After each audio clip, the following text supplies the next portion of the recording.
According to the Ministry of Energy, Uganda consumes 6 billion liters of fuel daily. However, there has been a 10%, which is equivalent to 20 billion liters, monthly decline in fuel, which negatively affects the importation volumes, with Uganda Revenue Authority being mandated to mobilize revenue for the national development. Over the past months, Uganda Revenue Authority has had losses worth 3 billion Ugandan shillings daily, which is partly due to the unaccustomed fuel consumption. For the revenue figures, I just give at URA level. On a daily basis, we collect 15 billion from fuel. And now we are talking of PMS, that is petrol. We are talking of Argo, which is diesel. Of course, Jet A1 for airplane don't pay, and kerosene. So we collect 15 billion. And the major contributors of this fuel are around three. Vivo Energy, Total Energies, and Gasline. Starpex of recent is number 4-5. So in a day, if URA does not get 15 billion of fuel, we've performed below the target. So from September to December, we collected below 15 billion. The highest was 12 billion per day. So when we went to find out where the issue could be, we found partly the smuggling, the round-tripping of fuel coming back from South Sudan and DRC is contributing. Because the fuel dealers in West Nile raised an outcry.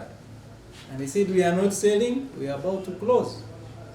So in terms of revenue, yes, it is more of a transit route in West Nile into South Sudan and DRC.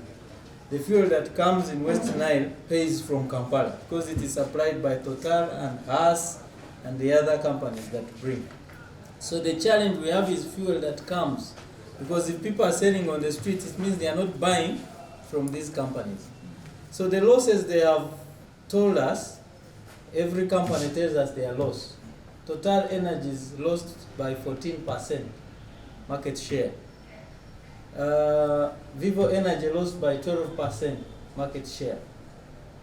Gasline is also negative by 24%. That one was just trying to establish itself. So that shows we have to fight, because these are the ones which are regulated and are paying taxes.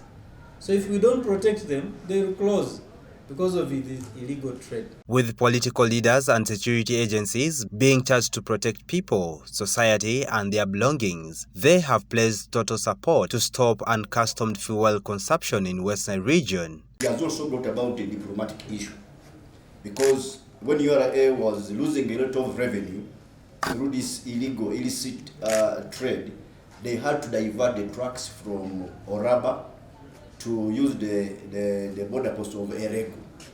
And once the trucks were diverted, it brought about an issue of loss of revenue to Koboko as a district and Koboko as a municipality. The same thing with the Western company, that's Southern Sudan, that's Kaya. Even here, Arua, because so many people could come and stop here, and then they consume the services which are provided by the Wananchi.